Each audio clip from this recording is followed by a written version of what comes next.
Pleasure for me to have you right here once again on BTVI. You, of course, have gone on to achieve more and more since the last time we spoke. Let me just first start by asking about the fact that I've seen a lot of your advocacy as well as how vocal you've been about the developments that have taken place in India in terms of advocating a better life for girls, for adolescents. But you've also thrown yourself into a very deep space, which is the refugee management of refugees, communicating about refugees. It is such a huge problem. How do you suggest people who are actually going about their life normally, the way we're all privileged people, how can we actually help such a vast crisis, a refugee crisis that's taking place? So for me, it has never been about certain causes. It's not about India. It's not about a refugee crisis. It's not about Zimbabwe. It's about children. Children's rights all over the world. It's as simple as that. You hurt one child getting hurt is as bad as a lot of them getting hurt. So the point is to protect children because that's the future of the world. We keep forgetting we've divided ourselves with so many borders, languages that we keep forgetting it's the only world we have. Mhm. And whether it's climate, whether it's the future of our kids, whether it is the violence that we are facing, political upheavals, I mean, we have to be a little bit more responsible. And I feel like I get a lot of people that ask me that, what can I do? I'm just one person. And like, is it donating money? Is it like, what is it that I can do? How does Yes, one you do can this? totally donate money. I think my mother used to always tell me this when I was a kid that no matter where you are in life, there'll always be someone who's worse off than you. Yeah. So remember that you are privileged. Not just me, but anyone, anywhere, is privileged. And it is our social responsibility, our as people who are part of the civil society, to be able to make sure that everything around us can be the best that we can. So whether it is donating money Mm. to trusted organizations like, say, for example, UNICEF, because funds are required in such a big way. Yeah. Like you're talking about the refugee crisis. I mean, those kids have been uprooted from their homes. They're like us. Yeah. Living in normal homes, going to normal schools, and now suddenly for 7 years they have no access to anything, which is an entire generation that's going to be lost. So we are now going to be responsible about that. Those kids can become targets, vulnerable to extremists, because they can turn around and tell them that, your country doesn't care about you, the world doesn't care about you. Here, take a machine gun. That's all it'll take. Sure. So we have to care about those children. So if you can't afford to give money, which is fine, give your time, give your compassion, give your intention. Mm. Whether it is, you don't have to take care of. And try to also perhaps stop the stigma of refugee that seems to be Completely. in certain cultures. Completely. Right? Okay. I think, see, it depends on what your intention is and how big you want your scope to be as Yes. an individual. Yes. I have the ability to be able to, through the privilege of being UNICEF's Goodwill Ambassador, to go around the world and to be able to help as much as I can, to be an instrument of change. Yeah. But even if you're sitting in your city, in any part of the world, and you don't have the access to that, you still have access to people around you. So The I was pool around you. sure, and I was watching one of your I think exchanges, or there was something I'd seen in which you were basically talking about how you'd visited all these kids, and they seemed to be talking about how education is really dear to them. Where do you think that thought process came in from? It's so funny. I see kids saying that to me all the time because Yeah. somehow they feel and they realize that if I am educated, I can be empowered to make money. I can have control on my future. Mm. And I don't think my generation thought that. We took it for granted, maybe. Yeah, maybe. Yeah. Or maybe we just said we don't like studying. Yeah. We didn't realize the value of it. Yeah. Whereas when it's taken away from you, Yeah. like it was with these refugee kids, and none of them, the beautiful past one is, none of them turned around and told me, I want to make my future somewhere else. Syria is war ridden. All of them turned around and said, we want to go back to Syria to rebuild it. We want to study. We want to be the new generations of engineers, architects, doctors, actors, Yeah. to rebuild our society again. So it's the same way. I think we have to feel a sense of, those kids feel such a sense of responsibility towards their own country that we as adults need to be able to empower them to do it. Sure. And there are different ways, and including creating awareness, I guess. Completely. Um, Having the conversation, making the debate happen. Sure. That is what will have changing mindsets, especially in a country like India, is most important. Because we live in a society where for eons we've been told certain structural things like लड़की पराया धन है, Mm. for example. कब से सुनते आए? Mm. चूड़ियां पहन के क्यों बैठे हो? You're devaluing a girl right there. Why is it wrong to wear chudiyaan? Do you think mindsets are changing in India? We're inching towards it. We're talking a lot about it, right? There's a lot of which is a big thing. Which is a big thing as well. The fact that young India today is not going to keep quiet, and the fact that young India will not stand, for injustice. The fact that we stand up and we say this is wrong and we demand our rights is wonderful to see. Sure. That is what our forefathers fought for. And you also talked about how you've seen states actually perform very well when it comes to getting execution down, policy down. Tell me a little bit more about that. How you've actually seen ideas for saving and sort of enabling women and girls. I was actually kind of worked really well in certain places. Right. I was actually talking about the Beti Bachao Beti Padhao Abhiyan, which started about 3 years ago, and it was really wonderful to see a lot of states actually turning the idea, which is the umbrella, which is educate your daughters and protect them, into what would work in their individual states. Okay. Like for example, West Bengal provides cash benefits. Yeah. That if you make sure that your girl child studies till she's 18, incentivizes. So you're giving incentives to people who might not have even thought about it because they're saying, you get your daughter married off, then we don't have a burden. But now they're feeling like with that incentive, that girl is getting an opportunity. Sure. So it is things like that communities need to be able to somehow. The point is that girls need to be educated till they're 18. They cannot be married off as children, boys and girls. You cannot take the future and the rights of a child away from them before they even know what they are. Sure. And the goal is to get there. Now the government is obviously creating lots of policies for us to be able to get there. Yeah. They are creating ways of us to implement it, but we as a society need to welcome it. Okay, absolutely. And in fact, I'm going to move away from this because I know that this is the role that you're playing. This is the humanitarian. This is the person, the public figure who's really using her reach, right, so to speak, to really sort of create awareness about things. Let's talk about some of the things that are happening and that have happened recently. We're talking about education, but on a very different note. I understand you're getting that honorary doctorate from the university in Bareilly. What is that going to feel like for you? My father's going to be very excited. Yes. I mean, I think he's making it happen. It was both his children didn't become doctors, so he was like, one is a chef, one is an actress, and we have these degrees. So I think my mom's really excited. It'll be really cool. But I'm most excited about going back to my hometown in like an official capacity. What is it, like 5 years? How many years is it? I mean, I've been back unofficially. Yeah. But officially, it's the first time I'm going back, I think, since Miss World. That's amazing. As a homecoming, almost. Yeah. So I'm really psyched and excited. And even though I didn't attend the university while I was in Bareilly, I grew up in that city. Those roads are familiar. I want to go back to my home. I want to see my room. I want to check out my posters again. It's all there? It's all kept the way it is? Yeah, the house. But at the same time, you're obviously doing something really, really right here. What do you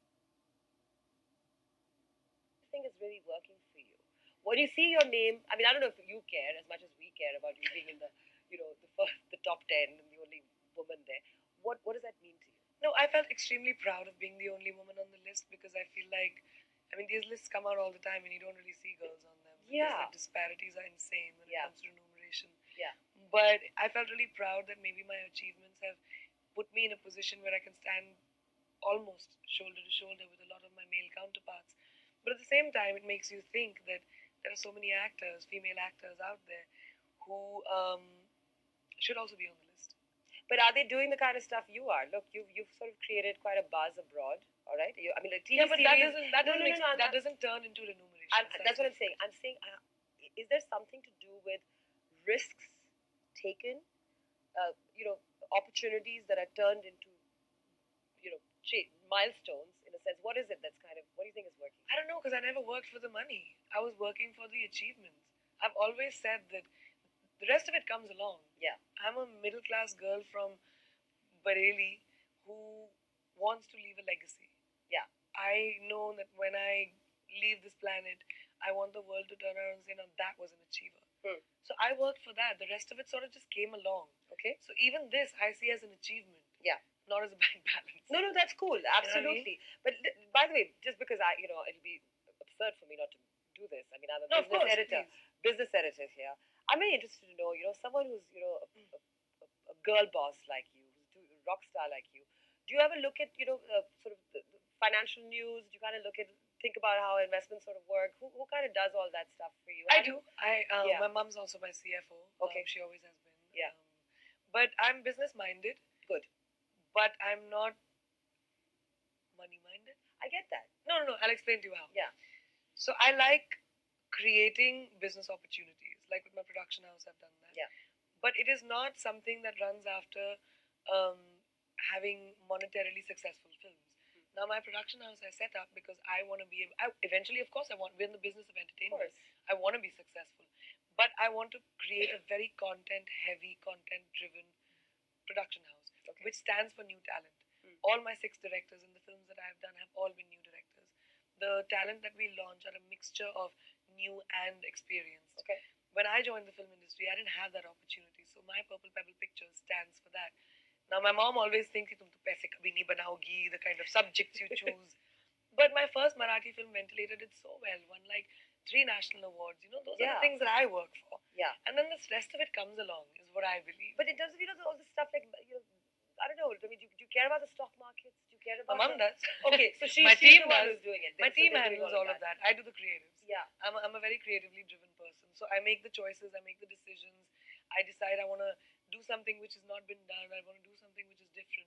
And if it's successful, money comes. If it's not successful, money goes. Sure. But that's the gamble of, I guess, unstable business that we are in. Well, and also I guess the good thing is that you do have your, the team, and your mom, of course, is caretakers when it comes to all of this. She has crazy business acumen. She does, huh? She's a doctor, though. She's a double MD. Wow.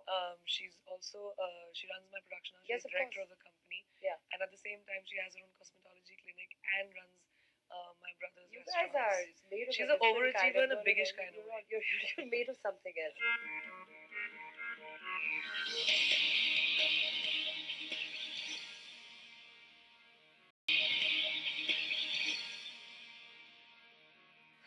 Just to go back to the fact that I guess you've been spending quite a bit of time out of India, and then of course you are The last 2 years. Last yes. 2 years. Any observations you have? I mean, look, we're all digitally connected, right? Completely. It's not like you're living in America and you don't No, know what's the happening world is here. so small. The world is very, very small. But in terms of any kind of thing you think is changing, maybe whether you think there's some kind of a push or a pull in creativity, whether there's some kind of a push or pull in, say, funding different kind of ventures when it comes to entertainment. Anything you're noticing? Any trends you're picking up when you're living abroad, or maybe comparing? I just don't like trends. Okay, forget the trends. Any kind of change, any kind of thing. Yeah, you feel I is see changing. that. I see there's so much of change that happens. Are you talking specifically entertainment? I mean, I would Or think generally? I would think entertainment, but if you want to make a larger cultural observation, I don't think things change in 2 years in any country. But No, but I've seen a big change in the last 3 or 4 years when it comes to the voice of young India. Yeah. Like maybe it has to do with the fact that we have so much access of news from around the world just on our phones. It's all there. That suddenly we have a voice, and suddenly you see India not standing for injustice, and you suddenly see young people having opinions, and that's a big change. And so that sort of also transpires into entertainment business, because now filmmakers are trying to think about what is the film I can make where I can actually provoke someone's thought, or I can provoke an audience. We're trying to make films as an entertainment industry which are not formula based anymore. We are trying to, and that's wonderful to see. There's so much young talent that is out there in the entertainment business that wants to tell stories differently. Okay. And to be able to, and that is a wonderful change to see in the business. You are going to be doing a couple of movies. Even female actors. Let's talk. We're going to talk about that in just a minute. Actually, let's talk about it right now. Yeah. Look, you are where in the States they are way closer to roles that evolve with age for actors than perhaps we are over here. I mean, we're still here going to be in that ma and grandma and dadi mode the minute you've hit a certain an actor. How can one sort of change that? I see that there are few actors abroad. I mean, I don't even have to name them, like the Meryl Streeps, this, that, the other, who very sort of roles are created as they go along. How does that happen? Do you think that's going to happen? 2 things. One, completely culturally different countries. No comparison into two entertainment businesses, because as a culture, both countries are different. Second of all, when it comes to India and Indian films, you see Sridevi. I just saw at the Zee Awards Sridevi taking Best Actress for Mom. All right. You're seeing that in the film industry right now, whereas Yeah. that did not happen Years ago. even a decade ago. It did not happen. When I did fashion, I remember, which was like I think 2006 or something. I was told that female-oriented roles you should do when you're at the end of your career, so you can get awards as an encore, as a curtain call. Right, right. And I didn't know any better because I was not from the business. I was Yeah. just like, I like the part, I'm going to do it. Yeah. And I've always chosen those roles. Yeah. Because for me, um, the audience gave me the opportunity to be the face on a poster, and then they gave me the opportunity and the privilege of getting an opening for films, fashion, Mary Com, so many films that I've done, and that is so wonderful to see in the film industry right now in India. Yes, when it comes to older actors, there's and females evolving. It's gonna take a really long time because we have actors in their middle ages who you can romance young girls, but at the same time, females can't do that. But at the same time, a decade ago, as soon as a girl touched 30, she was not even considered a leading lady. Whereas now, I guess 30s are the new 20s. Sure. So like there is a slow and steady change, and that's only going to happen when society changes a little So bit. these female-oriented roles are not like I hate the fact that we call them I know, that's what I'm female-oriented. saying. That itself is Male-oriented picture देखने I mean, जाए. male-oriented dunya hai na, so what are you going to So do? But I'm just female मत saying, बोलो ना. no, I'm just saying, okay, so these roles where the women play dominant characters. Yeah. It's so strange because I was struggling with this myself the other day because we were talking about how we seem to still have an extreme. There's either the very sort of strong woman, I mean, she's someone who can annihilate everyone, or there's the sort of typical kind of little flower. When is it going to be much more normal? When society becomes normal. Okay.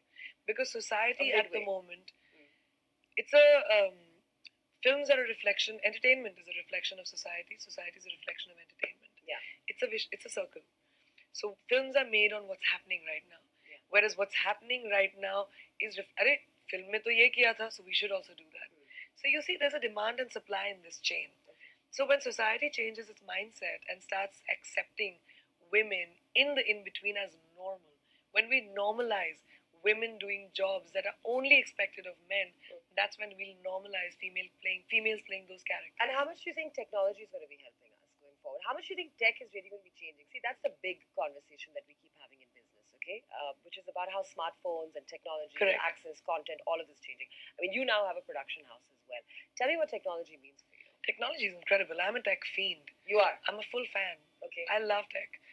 It has its good. It has its good and bads, of course, like everything else. Yes, of course. I choose to ignore the bad. Yeah. Because I'm a tech fan. But I think that's the future. And who runs the tech world? Indians. So is that going to change? Yeah, of course. Is that going to change the way you feel? Movies are going to be done. TV Of course. is going to come. Digital is not even the future. Digital is here.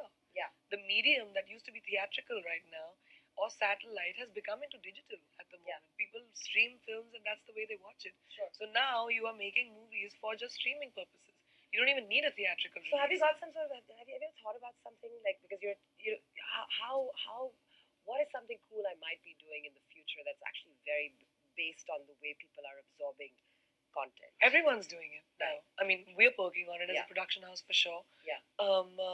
My show streams on Hulu all the time, Yeah. Quantico, and the films I have done are getting sold to all the digital platforms. Sure. So that's the new age way of making films, and of course I'm doing that too. You're doing that too. Okay, we're just going to, in fact, start wrapping this up by just quickly telling you that first of all, you look amazing as always, phenomenal. Thank you.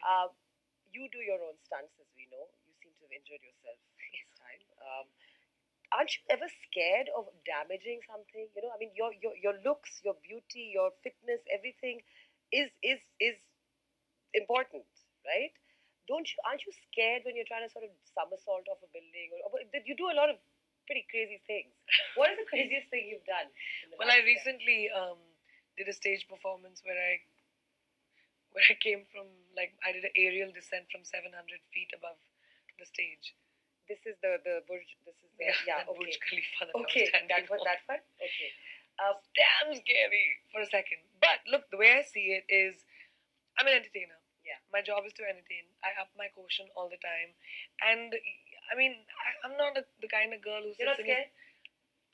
I mean, I'm the I mean, to example. do that was quite. I'm a little bit of an example of fearless. Okay. I am scared, but I don't let my fears consume me. When I was growing up, I was really scared. It took me a second to sort of like look down and be like, oh my god, oh my god, oh my god, everything is so small. Did oh my anyone God, oh my tell God, you oh my that God." maybe you don't need to do this one? I didn't need to do it, Of course but you I'm didn't need to. wired. I'm not stupid. Yeah. I see You safety see- is very, very important to me. Yeah. That's why I've been fortunate enough to have, be physically completely fine. Yeah. Touch wood. But I'm very safe. I'm not like You won't take stupid. completely. Yeah, no. I'm not like, yeah, let's jump off a building just because. Yeah. I'm gonna make No, sure no, that no, my no, no, wiring no, no, is no, no. tested. Yeah. I do my stunts because I have a stunt team that makes sure that everything is safe. Yeah. But I'm also an entertainer, and it's my job to be able to up my quotient. What privately? Forget when you're not entertaining. What are the things that kind of um, If you're excite asking, you, or make you calm down, or excite you? I'm not an adrenaline junkie. Yeah. I used to be. Um, I had told myself that before I was 21, I want to go skydiving and bungee jumping, and I did. Okay. And I went whitewater rafting as well. And after I got over the whole adrenaline thing, so now for me, I like. I'm a little bit of a chiller. I like to after a crazy day of work, sit with my family, friends, and just eat and chat. Okay, so that's and when's your next holiday? Oh, Mumbai. Okay. Because I wasn't there last year. So that's going to be a holiday. You're not one of those people who wants to be like on a hammock in the I have ocean no and all interest. that. I mean, I do, but Yeah. this year, I really wanted to be home for New Year. Okay. All right. Well, listen. Thank you so much for your time. Thank You're as amazing as ever. Wonderful talking to you, Priyanka. Thank you, as always. Thank you. Thanks a lot.